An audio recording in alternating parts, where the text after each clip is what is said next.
Good Tuesday evening. Welcome to Midwest Sportsnet. Hi, I'm Joey McWilliams. Glad to be with you on this Tuesday night. We took Labor Day off, spent some time with the family, traveled just a little bit over the Labor Day weekend, but it is time to get back and talk about top 5 performances. And we're going to go to NAIA football for this one. We enjoy talking about small college sports and more throughout the Midwest and beyond, and we are doing so tonight as well. So thanks for watching. Please be sure to let us know from where you happen to be watching tonight, and if your favorite team or somebody from your favorite team gets mentioned. We're going to talk about top 5 performances in NAIA football, but we're going to go beyond that top 5. And got to thinking about that. There are so many performances, great games from this weekend that we didn't want to just leave it at 5, but I'm not necessarily a fan of the name honorable mention when it comes to some of these things. So for right now, the segment would just be beyond the top 5 or beyond the 5. Maybe you have something that could help me out with that a little bit. So let's go beyond the 5 right now, and we'll get to those top 5 in just a moment. Be watching for that here. Let's start with OUAZ, Ottawa from Arizona. Let's talk about something beyond that top 5 right here. How about Coach Mike Nesbitt's team setting records and 70 points in the season opener, a win at Lyon. They get the win on the road. And so with the first touchdown, missed the extra point. So the Spirit, oh my goodness, they're up just 6-0. Every touchdown that followed, they went for 2. That's right. Scored 70 points, but every single touchdown that followed, Coach Mike Nesbitt's team went for 2. Made it, missed. Made it, missed. Made it, missed. 70 points they scored on the evening, and 9 consecutive 2-point conversion tries. They were successful in 5. By the way, one other thing in this, they put up 737 yards on the game.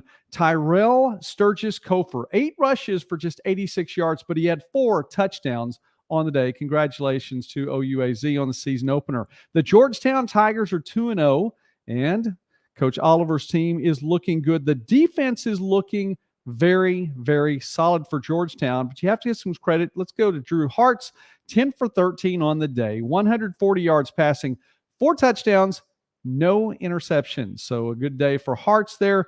And they defeat Bluefield 52-7. Now, Bluefield has been my dark horse team. I've talked about one of a couple of dark horse teams to look for. Bluefield falls to 1-1, but they're going to do that when quarterback Nate Herstich is picked off 4 times. So props to the Tigers defense. I said they've looked good this year, and they have. And they've stopped Nathan Herstich again, 4 interceptions. On top of that, and I'm partial to the name Joey. I am. But Joey Dales had his name mentioned way too many times for Bluefield. The punter, Joey Dales, that is, 7 punts on the day. And so Georgetown with a fantastic outing. They go to 2-0. Cole Fisher filling in that backfield for Baker. The Wildcats are 2-0. Cole Fisher, how about this? After the Wildcats' 34-14 win at William Penn, Fisher, 27 carries, 152 yards. He's in the top 5 in rushing in the NAIA right now, and a pair of touchdowns as well. How about another running back? Because we're talking about going beyond the 5. SAGU, Southwestern Assemblies of God's Keaton Dudick, one of the top 5 I had coming in on the year, top 5 returning running backs. Well, they get the win 27-0 against Louisiana Christian, but the Wildcats did their part. They bottle up Dudick, 18 carries for 19 yards. That's right, 18 carries, 19 yards, just a hair beyond 1 yard a carry. It's not going to do it. So Coach Greg Ellis decided, hey, we're going to utilize this guy in a different way. They send him out.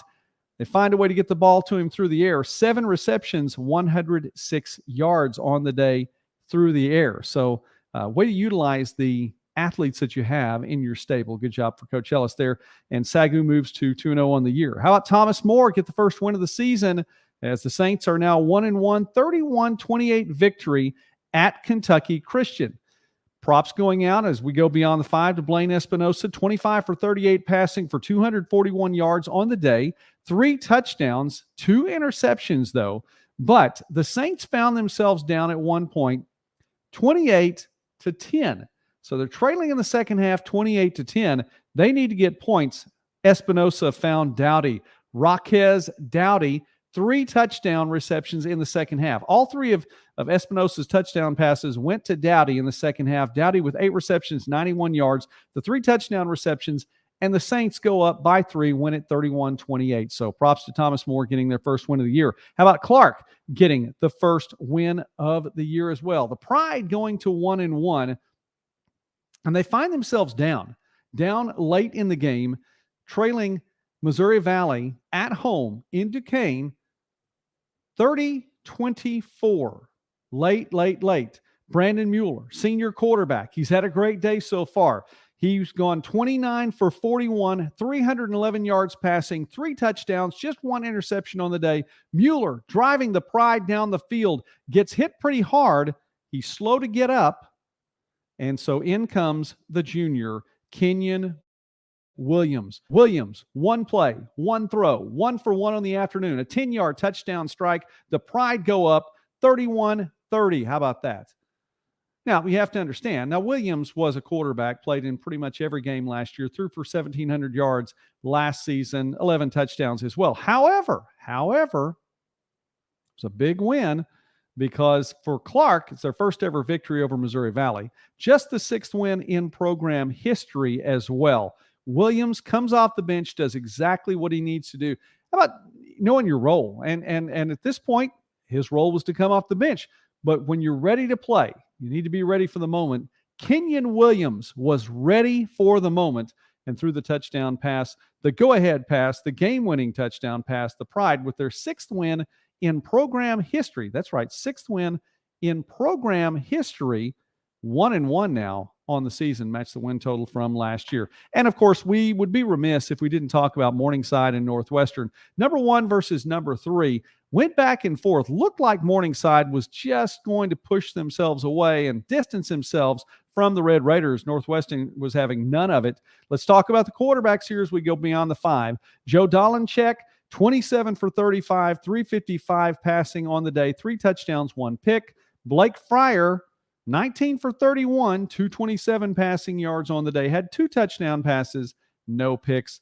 And Morningside with a 30-29 win, the number 1 team in the country holds off the number 3 team.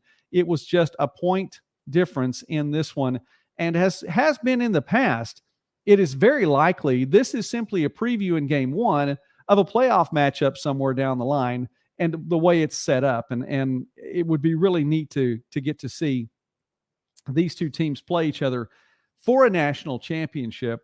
It's unlikely because of the format that NAIA football in the postseason does, but very likely to see these 2 teams in the semifinals again, at least that much. But we'll go from there. How about the top 5? Let's go with the top 5 performances now here on Midwest Sports Now. And by the way, please take the time, like this video if you can, and subscribe to the channel. It really, really does help. And we are growing beyond 1,100 subscribers now. Maybe you can push us over the mark and get us past 1,200 as we go on. Top 5 tonight. How about this? Jace Orendorff, the player of the week in the Heart, offensive player of the week. And they were cheering for him in Canton as Culver Stockton gets the 44-29 victory at home over Mid-American Nazarene. Orendorff, 19 for 35, 356 passing yards, 5 touchdowns on the day, 1 interception. He's thrown 7 touchdowns this year. That's 2nd most in the country in the NAIA. And he's passing for 302.5 yards per game. That's also in the top 5. I believe it is number 5. By the way, we would be remiss if we did not mention Riley Gerhardt. On the day, Gerhardt had 20 tackles and a sack for the Wildcats. So a big victory for the Wildcats. Culver Stockton moves to 1-0. How about Texas Wesleyan and the Fighting Dalton Dales? They go to 2-0 on the year. And as we had on the forum very recently here on Midwest Sports Now, Adam has this as a dark horse team to win the Sooner Athletic Conference and make it into the playoffs, get a playoff appearance in there. Ernie Caesar in the 48-21 victory at Arizona Christian. Caesar had 16 carries for 190 yards, 11.9 yards per carry, 2 touchdowns as well. He's rushed for 302 yards on the year. That is 2nd most in the NAI to this point. Oh, I mentioned the Fighting Dalton Dales. They're the Rams. Dalton Dale, by the way, 11 for 21 passing, 220 yards, 2 touchdowns and 1 pick. He also had 8 carries for 53 yards and another touchdown. So he had 3 total TDs on the day, did Dalton Dale. The Rams at 2-0. How about this? Let's go top 5. And we don't do this very often, But it does warrant mention that we get someone from special teams. So let's go to one of the big games on the day. Grandview with a big 2-point victory at home against Benedictine. And it went back and forth all day long. Grandview starts to pull away. Benedictine comes back. Benedictine takes the lead late. The Vikings get the ball back. Can't go too far with it. They get all the way to the Ravens 35 and then, to the Ravens 45, just past midfield. They have to put it on the leg of Nathan Hamilton. And Nathan Hamilton delivers. As time expires, a 52-yard field goal. He connects. The Vikings get the win. Number 2 team in the country goes to 2-0 on the season. Nathan Hamilton, game-winning field goal. No time left, 52 yards. He was 3 for 3 on the day in field goal attempts, 5 for 5 PATs, and how about this? 14 points on the day. Nathan Hamilton from Grandview, one of our top 5 performers on the week in Midwest sports. Now, let's move on along. Let's stay in Iowa here. This game taking place in Lamoni as Graceland gets the win, 46-35. Graceland 1-1 on the year. Graceland, a victory over Evangel in this one. Yellow Jackets led by Cade Ross. Now, I'm going to drop a few Yellow Jacket names here really quickly as Coach Ross's son, Cade, 29 for 56, 382 passing yards, 3 touchdowns, no interceptions. He's our top 5 performer. But you have to see, who's he throwing the ball to? Well, Gerald Monroe, 11 catches, 88 yards, 2 touchdowns. He's second in the, his 20 receptions, I apologize, not 200 yet. He's on a pace for, well, no, he's not on a pace for that either. 20 receptions, number 1 in the NAIA right now. So Monroe, the leading receiver in the NAIA as far as catches goes. Reggie Wilson, 7 receptions, 185 yards in receiving yards, 1 touchdown as well. So Ross did a great job in finding receivers, getting them open. Again, 382 yards passing on the day, 3 touchdowns. And by the way, Evangel, led by Dylan Hester, I mean, come on, guy had 8 receptions for 190 yards and 2 touchdowns as well. So the Valor represented by Dylan Hester, but it was Graceland and the Yellow Jackets getting the first win of the season for Coach Patrick Ross in his tenure now, his opening season at Graceland. One final member of our top 5 performances for this week, and we're going back to Jamestown for this one. This one, the Jimmies have become the cardiac kids of late. They get another win in the closing minute and closing seconds. Of course, last week was an overtime victory against Dakota State, and now not against Dakota State. Dakota Wesleyan played Dakota State. Jamestown gets the victory last week. I'm going to get this. I'll have this in a moment. They get the overtime victory last week. And Cade Torgerson this week leads the Jimmies down one more time. The Jimmies trailing 30-27 against Dakota Wesleyan in this one. Cade Torgerson, 27 for 43 on the day, 384 yards passing, 4 touchdowns. Had a pair of picks, but 4 touchdowns, 2 yards more passing than Cade Ross on the day, 384 yards, and it was a 26-yard touchdown pass to Isaac Roebuck with 49 seconds left. And that is enough to send Jamestown ahead for the win. So Jimmies are now 2-0 at the top of the GPAC standings. Cade Torgerson, a top 5 performance again this week. Again, 384 yards passing, 27 for 43. Now, do those match up with your top 5? We went beyond the 5. So we had, we've got a few more representatives here talking about their performances, but did they match up with your top 5? Love to know. Tell us from where you're watching. If you're watching this tonight, we would also like to hear that. And again, props going out to Jace Orndorff from Culver Stockton, Ernie Caesar, Texas Wesleyan, Nathan Hamilton and his leg from Grandview, Cade Ross at Graceland, and Cade Torgerson from Jamestown. We are going to be on the road again this weekend. We were in Durant. That's the Southeastern game. The Savage Storm getting the double overtime victory over Arkansas Tech last weekend.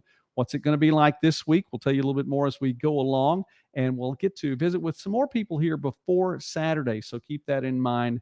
Lots more happening. We'll be talking some more NAIA volleyball as Kaiser and William Carey continue to roll, continue to have great seasons. Will it be enough for them to show up in the top 25 poll? We'll see. That'll come out a little bit later. Division II football well underway. Division II volleyball well underway as well. So we have a lot to talk about here on Midwest Sportsnet.